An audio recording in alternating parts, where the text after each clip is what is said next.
মাধ্যমিকের ফল প্রকাশ ঠিক ৭০ দিনের মাথায়। মাধ্যমিকে রাজ্য ৮ম স্থান অধিকার করল কোচবিহারের তুফানগঞ্জ শহরের ৮ নম্বর ওয়ার্ডের অনির্বাণ দেবনাথ। তুফানগঞ্জ নৃপেন্দ্র নারায়ণ মেমোরিয়াল হাই স্কুলের ছাত্র অনির্বাণ, প্রাপ্ত নম্বর ৬৮৮। অনির্বাণের বাবা অজয় কুমার দেবনাথ পেশায় একজন স্কুল শিক্ষক এবং মা মনিকা দেবনাথ। ভবিষ্যতে ইঞ্জিনিয়ার হওয়ার স্বপ্ন দেখে অনির্বাণ। মাধ্যমিকে সেরা 10-এ জায়গা করে নিতে পারায় খুশির আবহাওয়া অনির্বাণের বাড়িতে। এদিন উপস্থিত থাকেন অনির্বাণের বাড়িতে এনবিএসটিসি চেয়ারম্যান পার্থপ্রতিম রায়, পৌরসভার চেয়ারম্যান কৃষ্ণ ঈশ্বর। মিষ্টি মুখ করিয়ে ফুলের তোড়া দিয়ে অনির্বাণকে সম্বর্ধনা দেন এবং শুভেচ্ছা জানান তারা। আসুন শুনে নি অনির্বাণ নিজের মুখে কি বলছে এই বিষয়ে। বেশ ভালোই লাগছে। মানে যখন খবরটা পেলে তার আগে কিরকম পরিস্থিতি ছিল? তার আগে ভেবেছিলাম যে একটা র্যাঙ্ক হবে, তাই মনের মধ্যে একটা আশ্বাস ছিল। তারপর যখন র্যাঙ্ক আসলো তখন মনের মধ্যে বেশ খুশি হলো। কত? 8 কত পেয়েছি?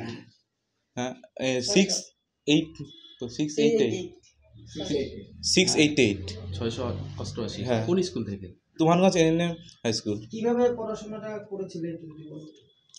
রোজের পর রোজ করেছিলাম। কত ঘন্টা করে? তাও দিনে 7-8 ঘন্টা। 7 ঘন্টা। এই সাহায্য করেছে তোমার পাশে? আমার মা বাবা সকলে সাহায্য করেছে, গৃহশিক্ষক, স্কুলের টিচার সব। কয়জন টিউশন ছিল 6।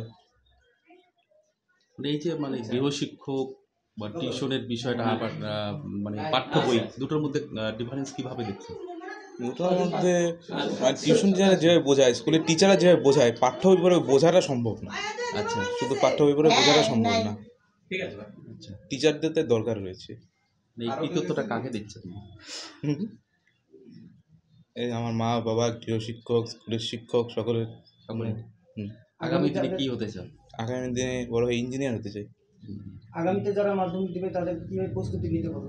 আগামী দিনে যারা দেবে তাই বলছি যে রোজের পড়া রোজ করতে এবং স্কুলের যে বই আছে এবং টেক্সট বই আছে তাদেরকে বেশি করে ফলো করতে। তুফানগঞ্জ নৃপেন্দ্র নারায়ণ মেমোরিয়াল হাই স্কুলের। একটু নামটা বলো। অনির্বাণ দেবনাথ। 45 9টা 45